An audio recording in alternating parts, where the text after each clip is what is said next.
Welcome back to my channel. আজকে এসে গেছি এক নতুন রেসিপি নিয়ে। আজকের রেসিপি হচ্ছে গোলাপ মোমো।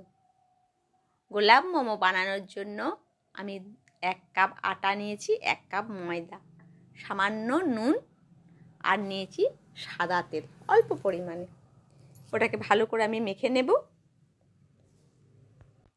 এবার ভালো করে আমার মাখা হয়ে গেলে এবার আমি জলের পরিবর্তে নিয়েছি বিট জুস।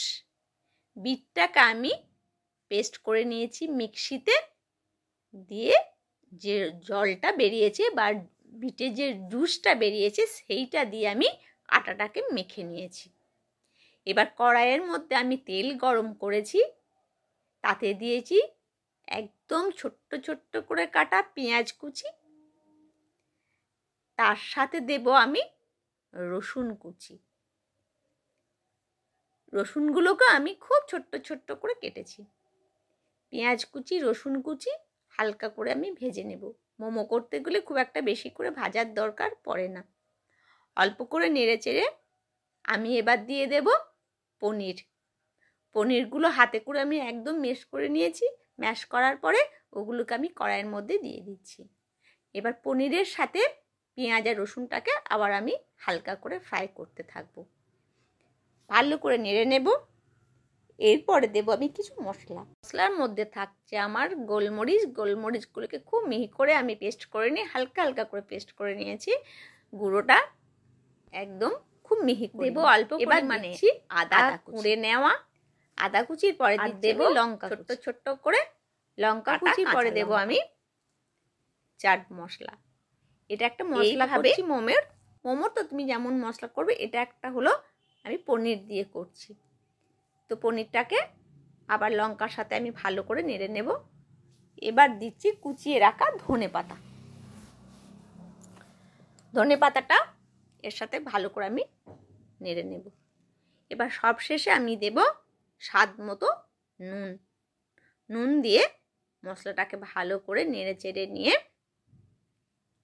আমি কিন্তু রেডি করে নেব মশলাটা। তো মোটামুটি মশলা আমার রেডি। এবার নামিয়ে নেব, নিয়ে আমি ঢেলে নেব। এবার যে আটাটা আমি মেখে রেখেছি সেইটা আমি 4টে পিস করে নেব।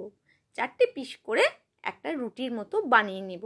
এবার একটা ঢাকনা, যার যেমন সাইজের ঢাকনা আছে ঘরে, সেই সাইজের মতো করে গোল গোল করে কিন্তু আমি কেটে নেব।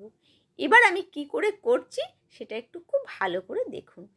3টেকে আমি একটার ওপরে চাপিয়ে দিচ্ছি। কিন্তু এইভাবে 3টেকে রাখতে হবে। আমি খুব ভালো করে দেখাচ্ছি, আপনারা দেখুন। দেখানোর পরে আমি যে মশলাটা করে রেখেছি ওই মশলাটা কিন্তু এবার দিয়ে দেব। তুলে নিয়ে খুব বেশি পরিমাণে কিন্তু দেব না, অল্প পরিমাণে দেব। না হলে এটা আমাকে বাঁধতে গেলে কি হবে, বেরিয়ে যাবে। সেই জন্য হাতে করে একদম সমান করে নেব। এইভাবে হাত দিয়ে সমান করে নেব। সমান করে নিয়ে এবার দুটো দিক আমি ধরবো। দেখুন কেমন করে আমি ধরছি। এই যে এইভাবে ধরবো। ধরে একদম দেখুন, আমি আরামসে, তাড়াহুড়ো করার কিচ্ছু নেই। একটু টাইম নিয়ে করতে হবে, ধৈর্য ধরে করতে হবে, যেন বেরিয়ে না যায়। এই যে বেরিয়ে যাচ্ছে, একটু পুরটা বেশি হয়েছে বলে, তা যাকগে মুখটাকে একদম টিপে টিপে টিপে টিপে কিন্তু দিতে হবে। যখন আবার মোমো স্ট্যান্ডে দেব তখন কিন্তু ওটা আবার ফেটে না হলে বেরিয়ে যাবে। ওই মুখটাকে টিপে টিপে দিয়ে দিতে হবে। এবার গোলাপ শেপটা করে নেব। দেখুন কেমন করে গোলাপ শেপ করে নিচ্ছি। এইভাবে ঘোরাতে থাকতে হবে। এইভাবে আমার গায়ে না ছানা লেগে আছে, ওই জন্য একটু ছাড়িয়ে দিলাম। তো এইভাবে ধীরে ধীরে ধীরে ধীরে কিন্তু এটাকে একদম ঘোরালেই কিন্তু এত সুন্দর একটা শেপ এসে যাচ্ছে। আমাদের বাড়ির সবাই দেখে খুব ভালো লেগেছে। সবার বলে, বা এত সুন্দর একটা শেপ এসে গেছে, গোলাপের মতোই লাগছে দেখতে। একদম দেখুন কত সুন্দর লাগছে।